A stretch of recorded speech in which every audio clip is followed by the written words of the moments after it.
Greetings once again. It is now Monday, and here's what you have this week. You have two sets of notes left. That's it, and then you're going to have a test very soon. Note set today, note set tomorrow. We're going to wrap up Rome, at least the first part, because it's a two-part. So we'll talk about some guy named Octavian / Augustus today and tomorrow. Wednesday will be a review of your vocabulary. Thursday, we're taking a vocab quiz because we didn't do so well in the first one, and we need to study them again. It's going to be all of your vocabulary that you have on the board and on Quizlet. And Friday, we're going to do a review of your notes so that when we come back from Thanksgiving break, you have a test that you can take. So anyways, there you go. That's your week. So power through your last two sets of notes on Rome 1. So let us begin. Wherever. There we go. Oops, I disappeared. Let me turn that back on. There we go. That should be a little bit better. Dun, dun, dun. All right, so your note set for today is Rome becomes an empire. Get your face out of my face. There we go. All right, so Rome becomes an empire. Now, when I talk about empires, I put this up here not for my Star Wars nerds, but I guess that works too, as I actually know what I'm talking about here. But it's the idea that Rome becomes this empire. So when we say empire, a lot of times what comes to people's mind is the Roman Empire. Well, we're talking about that already. But also Star Wars, because the second movie, or fourth or eighth or whatever, I don't know. At some point, Dexter will correct me. Technically, it is the fifth movie. Whatever. When I was a kid, it was the second one. So anyways, because I watched it in the theaters back in 1980. It tells you how old I am. Really old. I know. So anyway, so when I think of the Rome Empire, I think of Empire Strikes Back. Reason why is because it's very similar. That you have a group, the Empire, whose job it is they want to take over or conquer the entire universe, or at least Star Wars universe, whatever. The person that is in charge of that is, and don't say Darth Vader, instead of the leader of the empire is the emperor, Emperor Palpatine. You nerds did not know that or didn't know that. And Darth Vader is more of like his main general. People who fight back, like Carthage, would be like rebellion or rebels, and well, that is the rebels. That's the rebel side. The Jedi, I suppose, if you want to call them that. But their goal is to conquer the universe and to really take out anybody that does not bow the knee to them. And how they do that? Well, they've got a great big force. And they have a big Death Star that blows up planets too. It kind of helps if you have one of those. If you got one in your back pocket, there you go. You can have an empire. So anyways, let's talk about Rome becoming an empire. So this is post-Caesar. It means after Caesar had died or was stabbed in the back by his friends. So we're talking about 43 BC. So we're almost at that zero mark that most of us know. So 43 BC, post-Caesar. After Caesar dies, there's a power struggle, which makes sense because he was leader. And so Rome's like, well, what are we going to do now? So they actually tried to come up with a second triumvirate. So another group of three. So here's what I found: the Three Little Pigs, Three Blind Mice, Alvin and Chipmunks, Rocky 3, one of my favorite Rocky movie by far. Three Stooges and Three Dog Night. Your grandparents might know who they are. But groups of three typically, that's the word I'm looking for, don't work. As we know, the first one fell apart, they kill each other, and the second one, guess what? It falls apart, they kill each other. So rules of three normally don't work. So it's led by a guy named Octavian, and you're like, October? And I'm like, October. There you go. Octavian, he is Caesar's grandnephew. He ends up taking over, as well as a guy named Marcus Antony and a guy named Lepidus, who were Caesar's top generals and had spaghetti hair. So these three are in charge again. Now I say again, meaning didn't work the first time, not sure how well it's going to work the second time around. So in this case, Lepidus gets forced out of politics immediately. So he didn't kind of cut the mustard there. He was just different kind of cheese. He didn't cut the mustard, and they got rid of him and said, nope, not you. So then it goes down like it did before to the final two. In this case, to Antony and Octavian. So Lepidus is made to retire, so he's out of the business. And so Octavian, they decide to split Rome up. Octavian takes Western Rome. Antony takes the east side of things. Now you say, well, that's a pretty good way to rule. You split the country up into two parts, and everything will be copacetic. Everything will be okay. No, because they will end up ruling in their own ways. And don't you think that the country would be split as well, or the empire would be split philosophically, um, as well as politically? Because one might rule a different way. You might like the other guy who's on the other side, and vice versa. So this is very problematic. And much like Julius Caesar's rule, some problems did occur. What also causes some more problems is Antony falls in love with Cleopatra. Now, Cleopatra, this is the famous Cleopatra of those who know of the Egyptian rule, the queen at the time period. Technically, Cleopatra the VII. Anybody know which one that is? That is the seventh. Cleopatra the seventh, VII.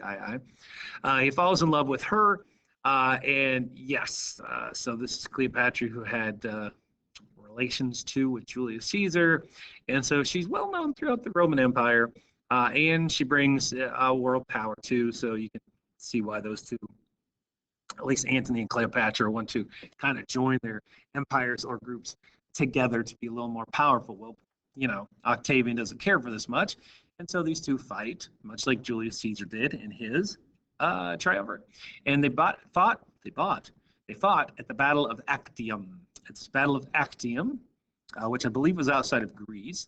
It was more of a naval battle, and you can see kind of fun pictures here. I like the little bird here that you see down below. Let me get my pointer on. There's a little bird.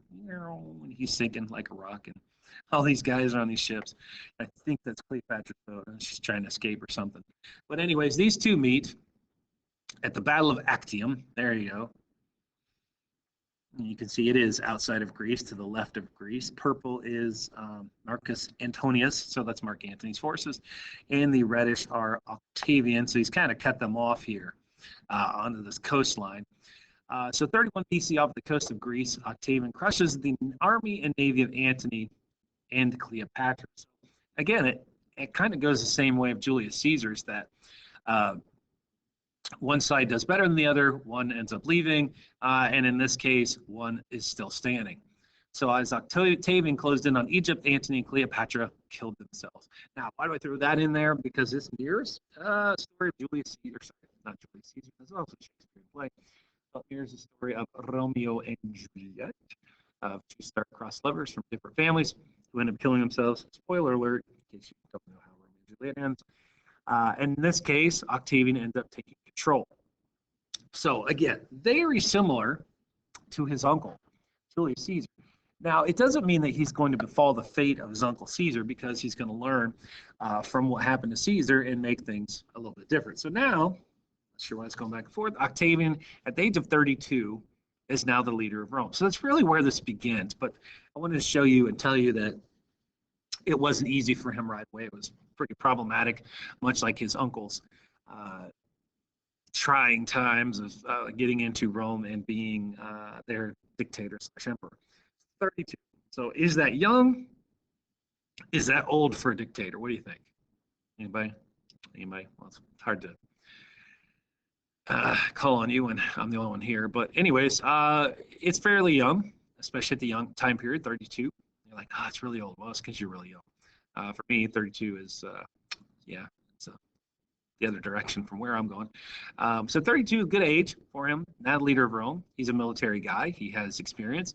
And so he wants to make sure that he does not befall the fate of his uncle. So as soon as he takes over, he's going to do some changes to make sure that does not happen. So here's a symbol that you typically see of Rome. This is called a Roman banner that they would have, or their eagle, that they would fly during battles. So that you would not lose this banner. You would fight for this. SPQR it means the Senate and the people of Rome. So that's the banner that you're fighting for Rome. So this is Augustus equals Octavian. Well, we'll get to that in a little bit. So instead of declaring himself, here's what Octavian did to adhere himself to the people, rather than make people mad. So it's kind of wordplay. Each one of these is wordplay.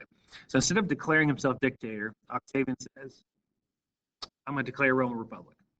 We are still for the people, by the people. We're still a republic. We still have Senate who's going to have a say. They're going to be able to make some decisions. So don't come after me. Don't think I'm going to take things away from you. I'm going to work with you. We're going to be together. We're going to make it through this now. So it's wordplay. So he says, we're a republic. I'm not going to declare myself a dictator. And again, a republic, by definition, we've said this before, we'll say it next year. And to the republic for which it stands, one nation under God, a representative government with limited power. So they don't have all powers, but they do have powers to choose, and they choose representatives. So here's where that wordplay comes in. He says, not a dictator, not a dictator, because that's what happened before. That's what my little great uncle did, and he stabbed him in the back, literally and figuratively. Instead, I'm going to call myself the imperator. The imperator. Now, imperator, by definition, means commander-in-chief. And so they're going, sounds like a good word. I'm your commander-in-chief. I am your head. I still answer to you, and we work together on this. So not a dictator, but instead imperator. Now think about it, though. What does imperator sound like? Imperator. Emperor. So it sounds like emperor. So that's the word of where it actually originates from. Imperator becomes emperor. Now, of course, they didn't quite realize that. So at this point, again, wordplay is pretty important, and it's pretty tricky on his behalf. So imperator, as we said, soon becomes emperor, which means, bottom line, Octavian is in charge. He is. Even if it on paper doesn't look like it, he's saying, yeah, I'm still in charge. So Octavian takes another title, and this is where it gets a little weird, is he calls himself the imperator, the emperor, but he also takes the title of, instead of Octavian, this is why this is up top here, he now becomes Augustus. And you're like, Augustus, August? Is that where that comes from? So yeah, so this guy actually gets 2 months in his honor, October and August. So now he is not just the imperator, he is also Augustus, which means, and you have to say it this way, the revered or majestic one.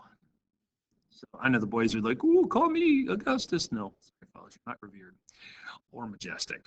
So that's the title that he gives himself. So and you're like, well, that's a little arrogant, don't you think? Well, at the same time, didn't he kind of earn it? Didn't he kind of help Rome succeed and get them back to where they were? So what we'll talk about from here on and tomorrow, last set notes, is he really revered? Is he really majestic? And we'll talk about some of the reforms that he will end up making for the betterment of Rome, as well as some of your other dictators too, that either help Rome to get to its highest point or bring Rome down from the mountain from which it stands. So at this point, Augustus was dictator of Rome. I mean, if not for the exact wording, if for the purpose of it. He was now taking over his uncle's part, his uncle's role. Hopefully he doesn't get stabbed in the back like his uncle does, but we'll see what he does for Rome. So that is in your last note set for tomorrow. So make sure that you look over your note sets. Make sure you look at your vocab quiz on Thursday, and test coming very, very soon. So did you know? What's the did you know? Oh, I like this one because I'm a left-sided person. To the ancient Romans, the left side of the human body was thought of as evil. What? Oh, my lefties in the house. And the right side was good. So the Latin word for the left is sinister. So we get that word sin from. Sinister. What? Left-handers are sinister. Get out of here, dumb Romans. What do you know? Anyways, for all my lefties in the house, even though I look right, that was my left hand. All lefties in the house, salute. We're not sinister. We know that. But anyways, finish your note set, send it in. Have a good day.